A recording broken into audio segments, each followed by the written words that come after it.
Este modelo concibe a los seres vivos como tábulas rasas, cuya conducta está determinada por los refuerzos y castigos que a su vez generarán asociaciones entre sí, más que por predisposiciones externas. El comportamiento, por lo tanto, no depende de fenómenos internos, sino es el entorno lo que favorece unos sobre otros. Considera así imposible la separación entre la conducta y el aprendizaje del ambiente. Algunas de estas se deben entonces a la historia del aprendizaje, el cual incluye un sentido amplio al condicionamiento clásico y operante, el modelado, la transmisión de información y los procesos cognitivos como implicados. Los conceptos principales que maneja el enfoque conductista son el condicionamiento clásico.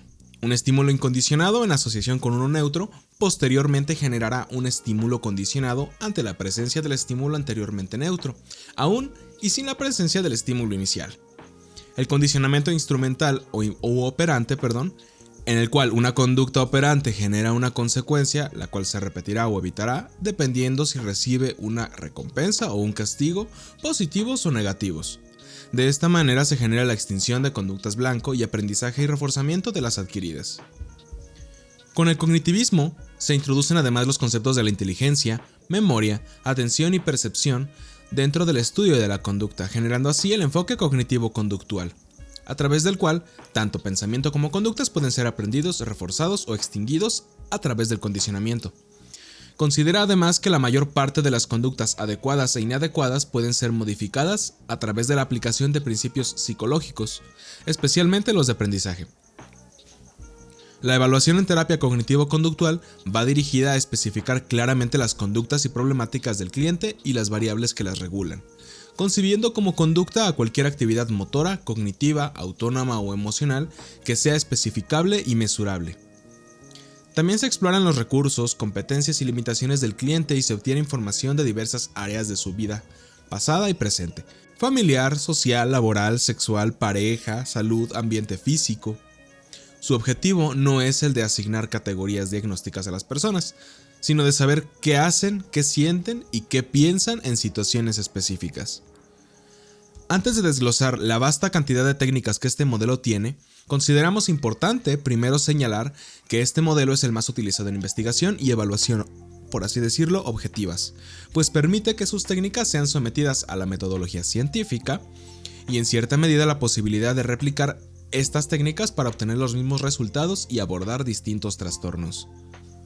No obstante, cabe señalar que una evaluación meramente conductual resultaría en cierta medida insuficiente para conocer lo que ocurre en un caso. No obstante, va a ser muy útil cuando nuestro objetivo sea eliminar o extinguir una conducta en específico o lograr fomentar habilidades en el individuo a través de la enseñanza y educación de algunas de las distintas técnicas para afrontar lo que le está ocurriendo. Asimismo, el abordaje por conductas de un caso no asegura la no reincidencia de estas en un futuro, concepto bajo el cual se justifica como recuperación espontánea del síntoma. Es por ello preciso señalar que es deber del clínico el poder ser capaz de discernir ante qué demandas u objetivos resulta adecuado y cuándo no. Por último, les recordamos algo que hemos estado diciendo desde el principio: el objetivo no es memorizar, sino considerar los distintos conceptos y dónde pertenecen y cuál es su objetivo y el contexto. Vayamos con la primera técnica. La técnica de respiración y relajación. Permite entrenar al cliente para que aprenda a controlar la intensidad de su actividad corporal. Esta permite hacer frente a las situaciones de estrés y manejar los incrementos de la activación fisiológica con relativa facilidad y rapidez. En esta se le pide al sujeto que inhale mientras mantiene una mano sobre el vientre, ahí arribita del ombligo, a una velocidad media o lenta de 5 a 7 segundos. Luego se le pide que exhale con los labios formando una U. Exhalar en 5 segundos. Otra técnica es la relajación muscular progresiva. Está especialmente indicada para modificar respuestas intensas de activación ante demandas ambientales que interfieran en la aparición de respuestas adaptativas y producen problemas de salud clínicamente relevantes como los ataques de pánico, la agorafobia, el insomnio, trastorno de estrés postraumático o cefaleas tensionales. Este se realiza pidiéndole al sujeto que sistemáticamente tense sus músculos, manos, brazos, ambos, por un tiempo delimitado y después libere esta tensión. Esta alternancia entre tensión y distensión brinda sentimientos de relajación. Se le indica además que este ejercicio deberá practicarlo en casa de 15 a 20 minutos por la mañana, tarde y noche. La siguiente técnica es la desensibilización sistemática. Se trata de una técnica fundada en que hay ocasiones en que el sujeto presenta lo denominado como fobia hacia algo externo. Es aquí que se considera que la única manera de poder afrontar ese estímulo que se considera aversivo o ansiógeno y no lo sea más, es la exposición sistemática hacia este. Se le explica así primero al cliente la estrategia y se diseña una serie de sesiones donde el sujeto irá aproximándose poco a poco a este estímulo. Dependiendo del nivel y naturaleza de la fobia, las estrategias pueden variar desde ser capaz de observar imágenes hasta poder soportar su presencia, llegando esperablemente al punto donde el estímulo aversivo no lo sea más. Hay distintas variables de esta técnica, donde se destaca la sensibilización automatizada a través del audio y video, autodirigida, en grupo o a través de la realidad virtual o por medio del movimiento ocular. Relativas a la respuesta inhibitoria de la ansiedad, se refiere a aquellas como la ira inducida, las imágenes emotivas, escenificaciones emotivas, la desensibilización y retroprocesamiento mediante movimientos oculares. Con estímulos que provienen del exterior, se consideran la desensibilización en vivo, la desensibilización por contacto y la desensibilización enriquecida. No ahondo en esto, únicamente lo menciono pues para que sepamos que existe. De afrontamiento, se puede distinguir la desensibilización de autocontrol y la realizada con autoinstrucciones. En la carpeta de material extra podrán encontrar una imagen que se llama característica de las variables de sensibilización sistemática. Esas son a nivel general las distintas variables de esta técnica aplicable, como lo hemos dicho, considerando el objetivo y el contexto. La siguiente técnica es la técnica de exposición. Constituye un procedimiento terapéutico básico incluido en la mayor parte de los tratamientos para la reducción y o eliminación de las respuestas de ansiedad. Está indicado cuando el objetivo es sustituir la respuesta de evasión o escape del cliente de situaciones o acontecimientos objetivamente inocuos. Este tipo de técnicas basadas en la exposición pueden adoptar diversas formas que se sitúan a lo largo de un continuo graduado en función de la intensidad de los estímulos o situaciones temidas. Cuando esto se diseña a su máxima intensidad, por así decirlo, se le denomina como inundación, es decir, se realiza una exposición de manera masiva ante el estímulo ansiógeno hasta que dicha ansiedad sea reducida a cero. Cuando es realizada de manera progresiva, se le va a denominar exposición gradual. Esta consiste en 1. El cliente se enfrenta repetidamente a las situaciones que le provocan miedo durante periodos de tiempo hasta que se produzca la habituación y disminuya la intensidad de las respuestas de ansiedad en sus 3 sistemas de respuesta. Así como 2. Impedir su respuesta de escape ante la situación ansiógena. La tabla que están viendo en este momento la pueden encontrar en el apartado de material extra. En este pequeño mapa conceptual están estas dos técnicas con la información más concreta. La siguiente técnica es la de reforzamiento positivo. Un estímulo reforzador es aquel suceso que cuando se administra tras una respuesta aumenta la posibilidad de ocurrencia de esta. Los estímulos reforzadores pueden ser positivos, como una recompensa, y negativos. Este se utiliza cuando queremos incorporar una nueva respuesta, aumentar su frecuencia, intensidad o duración. También cuando se pretende reducir el efecto de una respuesta incompatible o indeseable. Como esto no es una clase de conductismo, mencionaré por encima las diferentes consideraciones a tener en cuenta para maximizar la efectividad de utilizar esta técnica. La primera es el administrar el reforzador en un primer momento, de manera inmediata y contingente tras la respuesta que se requiere reforzar. Utilizar varios reforzadores y únicamente hacerlo cuando aparece la conducta blanco. Estimar además la cantidad más óptima de reforzador y ajustarse a un programa de reforzamiento fijo. Algunas de las técnicas que conforman parte del reforzamiento positivo son el moldeamiento, el encadenamiento y el desvanecimiento. El moldeamiento se le denomina también como aprendizaje por aproximaciones sucesivas al procedimiento de ir aplicando el reforzador positivo a las aproximaciones más parecidas a la respuesta final o meta, extinguiendo las viejas aproximaciones a esta respuesta. Por ejemplo, veamos el caso de un niño con rabietas que no es capaz de pedir nada sin llorar o gritar. Se le tendrá que comenzar reforzando cuando realice las cosas con lloriqueos, pues ya está conteniendo el llanto, aunque nuestra meta final será que lo realice correctamente sin llantos ni gritos. Con el encadenamiento se pretende instaurar respuestas complejas conectando entre sí las que ya figuran en el repertorio del cliente. Cada eslabón de la cadena de conductas cotidianas del cliente sirve como señal o estímulo discriminativo para el siguiente segmento de la cadena y como reforzador de la respuesta precedente. Se diferencia del moldeamiento en que en este último las respuestas previas deben extinguirse para avanzar en el proceso de aprendizaje, mientras que en el encadenamiento las respuestas previas se mantienen aún después del aprendizaje de la respuesta final. Finalmente, el desvanecimiento parte de la idea de que las respuestas aprendidas pueden mantenerse en ausencia de apoyo externo, indicios o instigadores suplementarios. Para ello es preciso que la respuesta se haya introducido o moldeado previamente. Por ejemplo, cuando consideremos que Javier ha aprendido a limpiar sus zapatos y progresivamente se eliminan todos los reforzadores.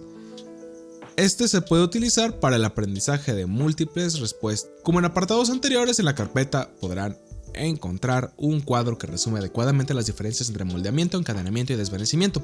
Nuevamente les recomendamos que no lo intenten memorizar y todo lo que ya les hemos estado repitiendo. Pasamos del reforzamiento positivo a su opuesto, al reforzamiento negativo. Este hace referencia al aumento de la probabilidad de que se repita una conducta al retirar un estímulo aversivo inmediatamente después de que ésta se ejecute. El uso efectivo del reforzamiento negativo se lleva a cabo teniendo en cuenta las mismas consideraciones que en el reforzamiento positivo. Concretamente, 1. Los estímulos aversivos deberán eliminarse inmediatamente después de cada ocurrencia de la respuesta. Si el niño continúa llorando, la madre no escapará de esa situación desagradable y por lo tanto no se sentirá aliviada ni mantendrá la respuesta de darle todo al niño. 2. El estímulo debe ser aversivo para ese paciente cliente, ya que lo que puede ser aversivo para algunos puede ser un reforzador positivo para otros. Algunas de las técnicas que se encuentran dentro del margen del reforzamiento negativo. Extinción. Su principio es suprimir los reforzadores que están manteniendo la respuesta no deseada, rompiendo de esta manera la relación entre ella y sus consecuencias. La ausencia de reforzamiento de esta respuesta dará lugar a la reducción de la frecuencia, duración o intensidad anterior a la aplicación del refuerzo. En la parte de material extra les dejamos una tabla con las consideraciones generales a tener en cuenta al momento de aplicar la extinción. Igualmente, si hay alguien que esté mirando esto y no esté muy familiarizado con los conceptos del conductismo o cognitivo-conductuales, esperamos que este tipo de tablas te sirva para comprender lo necesario respecto a las diversas técnicas y puedas contestar el examen. La siguiente técnica es el castigo, que consiste en la presentación de un estímulo proveniente de una respuesta de forma que produce una reducción en su frecuencia, duración o intensidad.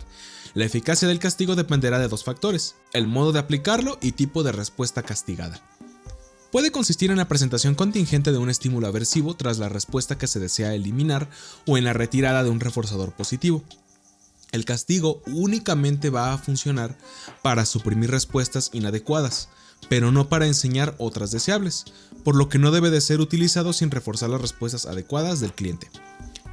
Hay dos diferentes tipos de castigo: el castigo positivo, denominado también como sobrecorrección, y el castigo negativo. El castigo positivo o sobrecorrección consiste en la presentación de un estímulo o suceso aversivo tras una respuesta, de modo que una o más de las dimensiones de esta disminuyen. Con la utilización de este procedimiento se obtiene con rapidez el efecto deseado. Esta técnica tiene distintos efectos colaterales que pueden conllevar a que el agente castigador cada vez aparezca más que el refuerzo. Sin embargo, esta técnica no se aplica sola, sino que se suele combinar con otras técnicas de reforzamiento positivo. El ejemplo más representativo de este es un tratamiento llamado sobrecorrección, que implica que la administración contingente de consecuencias aversivas que se relacionan con la respuesta inadecuada a la que siguen, y tiene dos componentes básicos: la restitución, que requiere que la persona restaure el daño que ha producido y mejore el estado original anterior al acto. Por ejemplo, Paco no solo debe recoger las cosas que ha tirado del suelo, sino que también debe de ordenar toda la habitación. La práctica positiva es la segunda, consiste en que el cliente practique repetidamente una respuesta positiva.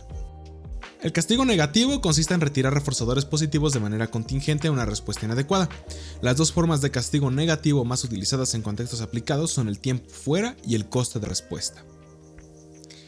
El tiempo fuera de reforzamiento consiste en la retirada contingente de la posibilidad de obtener reforzamiento positivo durante un periodo de tiempo determinado. consiste en explicarle al cliente qué respuestas esperan de él, explicándole una serie de normas o reglas y las consecuencias de romperlas. Después de seleccionar un lugar adecuado para aplicar el tiempo fuera, se le brindan instrucciones breves pero específicas a modo de aviso, pero no se realiza más de una vez. El lugar donde se realizará tiempo fuera no debe ser aversivo, sino más bien aburrido. Cabe destacar que debe usar el tiempo fuera en conjunto con el reforzamiento positivo y solo después de haberlo mostrado al cliente. Finalmente, el tiempo fuera ha de evitarse en momentos en los que el cliente pueda dar respuestas de escape o evitación de las situaciones aversivas. La eficacia de este tratamiento está en función de la capacidad reforzadora del medio en el que se produce la respuesta que se busca eliminar. Continuamos con coste de respuesta. Es la retirada de un reforzador positivo de manera contingente a la emisión de una respuesta problema. Es importante identificar los reforzadores eficaces que serán retirados tras una manifestación de una respuesta no deseada. Una de sus principales ventajas es que produce una reducción de la respuesta rápida y eficaz con efectos de larga duración. Vayamos ahora con programas de economía de fichas. Se tratan de programas muy estructurados que intentan maximizar la eficacia de las técnicas operantes combinando diferentes tipos de técnicas y reforzadores. Se utilizan para aumentar como para reducir respuestas. Por ejemplo, podemos entregar a Paco una ficha cada vez que realice las tareas de la escuela o por el contrario, cada que pida las cosas sin llorar. En un caso se pretenden incrementar las respuestas adecuadas y en el otro, una petición adecuada y disminuir la petición con llanto. Una característica general de estos programas es el uso de reforzadores generalizados, como puntos, fichas, pegatinas, estrellitas, que se canjean por reforzadores de apoyo de acuerdo con unas reglas de intercambio. Si nunca has implementado previamente algo relacionado a la economía de fichas, en el área de material extra estará un archivo PDF de una lista de pasos bien definidos para llevar a cabo el diseño. Finalmente tenemos el contrato conductual. El contrato de contingencias o conductual es otro tipo de programa bien estructurado en el que se combinan diferentes técnicas de adquisición, mantenimiento y reducción de respuestas. Se utiliza cuando se pretende reorganizar las contingencias ambientales para modificar respuestas concretas. Es un documento escrito que explicita las acciones que quienes lo firman están de acuerdo en realizar y en el que se establecen las consecuencias del cumplimiento e incumplimiento del acuerdo. Este procedimiento implica el intercambio recíproco de recompensas contingentes en relación con respuestas específicas de los que firman el contrato. En este tipo de contrato se debe especificar la respuesta que se espera que realice cada persona implicada, las consecuencias que obtendrán en caso de realizar estas respuestas y las consecuencias de no realizarlas. Más especificaciones respecto a los procesos para diseñar un programa que involucre un contrato conductual estarán como un PDF en el área de material extra.